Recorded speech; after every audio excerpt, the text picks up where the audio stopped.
have a very dapperly dressed gentleman in our studio tonight. He is one of the reenactors from Fort Meigs of the War of 1812.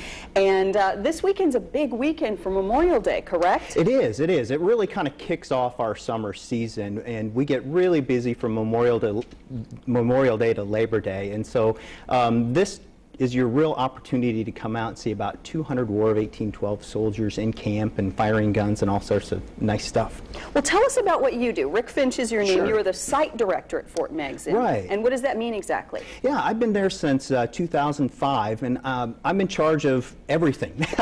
I do all of the daily operations, oversee our maintenance department, make sure that we have all these fun events that are going on, and that we get the reenactors in, and they have everything they need for all of our guests to come out and have a great time. So I tell everybody from toilets to boardrooms. All right, the man to talk to. Now, this weekend, Saturday, Sunday, and Monday, yes, Fort Meigs is going to be open. So correct, if you happen to have a long weekend with the family, you might want to come out one of those days. Yeah. But what's special about Saturday and Sunday that people can see? Yeah, Saturday and Sunday especially, that's going to be the main 1812 reenactment. And the big highlight for most people that day is at 2 o'clock.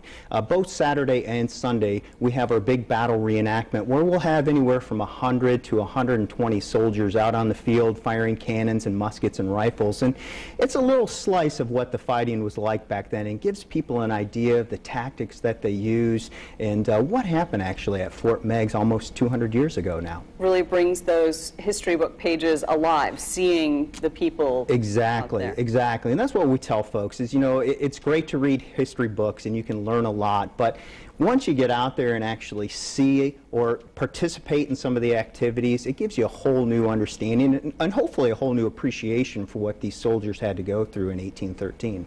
Now, this kind of thing with the uniforms and the muskets can be very appealing, especially to a lot of little boys. They think that's really cool. Yeah. For kids who are really excited about this sort of thing, you have something called Patrol 1813. What is that? Yes. Oh, it's a blast. It's probably one of the most popular parts of the reenactment outside of the battle itself. And that's where you get a ticket. It's first come, first serve. It's with your paid admission, and you go out on patrol with the soldiers. So we take you into a wooded ravine, and you encounter Indians, and you encounter the British, and they get into a little bit of an ambush. So yeah, sounds a little scary.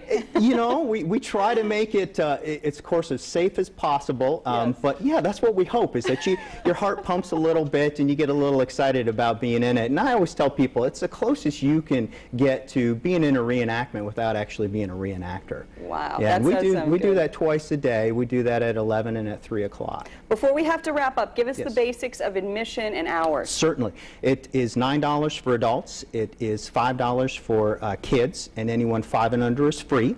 And this year we're actually doing a weekend pass, so you can get 2 days as an adult for $13.50 or as a child for about $8. So it's a great bargain. We're open 9:30 to 5 p.m. Saturday and Sunday, and on Memorial Day we're open noon to 5. Okay. Thank you, Rick Finch. You're Thank you welcome. for coming in, and get on out to Fort Meigs for all of the reenactment excitement this weekend. Open Saturday, Sunday, Monday. That's tonight's Talk Back.